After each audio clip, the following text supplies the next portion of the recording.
तो बच्चों अब बात करते हैं प्रश्न नंबर 3 की। प्रश्न नंबर 3 में कह रहा है एक ठेकेदार बच्चों को खेलने के लिए एक पार्क में 2 फिसलन पट्टी लगाना चाहती है। 5 वर्ष से कम उम्र के बच्चों के लिए वह एक ऐसी फिसलन पट्टी लगाना चाहती है जिसका शिखर 1.5 मीटर की ऊंचाई पर हो और भूमि के साथ 30 अंश के कोण पर झुका हुआ हो, जबकि इससे अधिक उम्र के बच्चों के लिए वह 3 मीटर की ऊंचाई पर एक अधिक ढाल की फिसलन पट्टी लगाना चाहती है जो कि भूमि के साथ 60 अंश का कोण बनाती है। प्रत्येक स्थिति में फिसलन पट्टी की लंबाई क्या होनी चाहिए।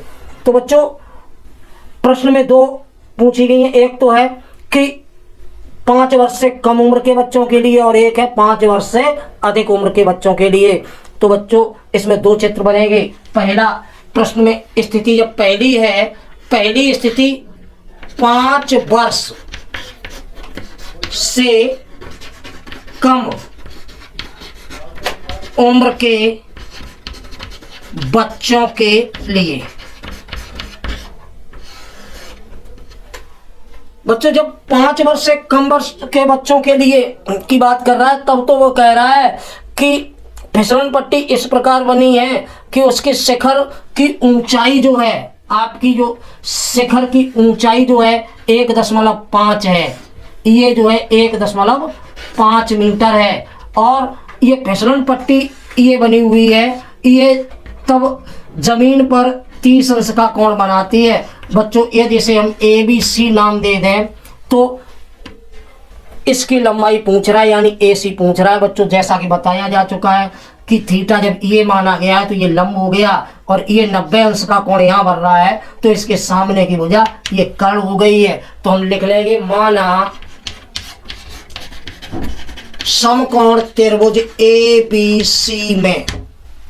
बच्चों समकोण त्रिभुज ABC में AB बराबर हमने मान लिया है कि 1.5 मीटर है और थीटा बराबर आपका 30 अंश दिया गया है। तो AC बराबर प्रश्नवाचक चिन्ह हमें AC ज्ञात करना है। तो हम सबसे पहले अज्ञात बटे ज्ञात, अज्ञात बटे ज्ञात यानी कि AC बटे AB। बच्चों AC जैसा कि बताया गया आपका कर्ण है और AB लंब है, कर्ण बटे लंब। बच्चों जब लंब बटे कर्ण की बात आती है तो वो साइन होता है और जब कर्ण बटे लंब होगा तो साइन का उल्टा कोसेक हो जाएगा, ये कोसेक थीटा। बच्चों AC हमें निकालना है, AB 1.5 है और कोसेक थीटा का मान 30 है।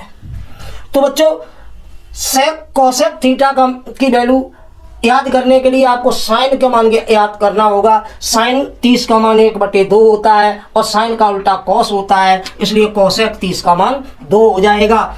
अतः इसे लिख सकते हैं AC/1.5 = 2। तो AC बराबर बच्चों 2 गुणा 1.5 तो बराबर 3.0। 1.5 में 2 का गुणा करेंगे बच्चों 3.0 मीटर आ जाएगा।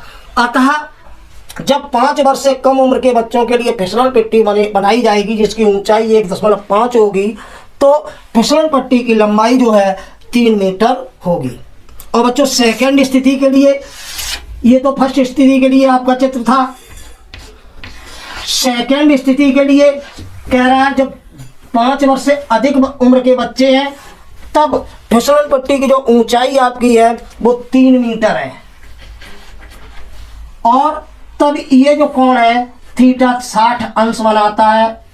बच्चों उसी प्रकार ABC, ये बच्चों सेकंड स्थिति के लिए चित्र है। तब AC की माप पूछ रहा है तो सेकंड में हम लिखेंगे 5 वर्ष से अधिक उम्र के बच्चों के लिए। तब हम मानेंगे माना समकोण त्रिभुज ABC में। बच्चों समकोण त्रिभुज ABC में तब हम ये मान लेंगे कि AB बराबर हमारा 3 मीटर दिया गया है और थीटा हमारा 60 अंश है और हमें AC निकालना है। तो बच्चों जैसा कि अज्ञात बटे ज्ञात, यहाँ भी बच्चों कर्ण बटे लंब यानी कि कोसेक थीटा होगा। कोसेक थीटा का मान लगाएंगे तो यहाँ AC अपॉन AB 3 है, कोसेक 60। बच्चों कोसेक 60 का मान ज्ञात करने के लिए बच्चों साइन 60 का मान जो आपका होता है वो √3/2 होता है, अतः कोसेक 60 का मान साइन का उल्टा होगा, 2/√3 हो जाएगा। तो यहाँ AC अपॉन 3 बराबर ये 2/√3। तो बच्चों यहाँ AC का मान निकालने के लिए 3 दूनी 6/√3 होगा। अतः बच्चों इसे आगे और हल करते हैं तो √3 का √3 में √3 का अंश बाहर में गुणा करते हैं तो आपका ये 6√3/3 हो जाएगा। 3 दूनी 6, अतः ये 2/√3 मीटर हो जाएगी। तो बच्चों इस प्रकार आपकी जो है ये फिसलन पट्टी जो 5 वर्ष से अधिक उम्र के लिए बच्चों के लिए है उसकी लंबाई 2/√3 मीटर होगी और जो 5 वर्ष से कम उम्र के बच्चों के लिए है उसकी 3 मीटर होगी। तो बच्चों इस प्रकार आपने प्रश्नावली 9.1 में तीसरा प्रश्न देखा। बच्चों प्रश्न नंबर 4 और 5 एक्सरसाइज तौर पर आपके लिए है, आप उसे हल करेंगे। यदि कोई समस्या आती है तो आप हमें कमेंट करेंगे, हम उसका सॉल्यूशन अवश्य भेजेंगे।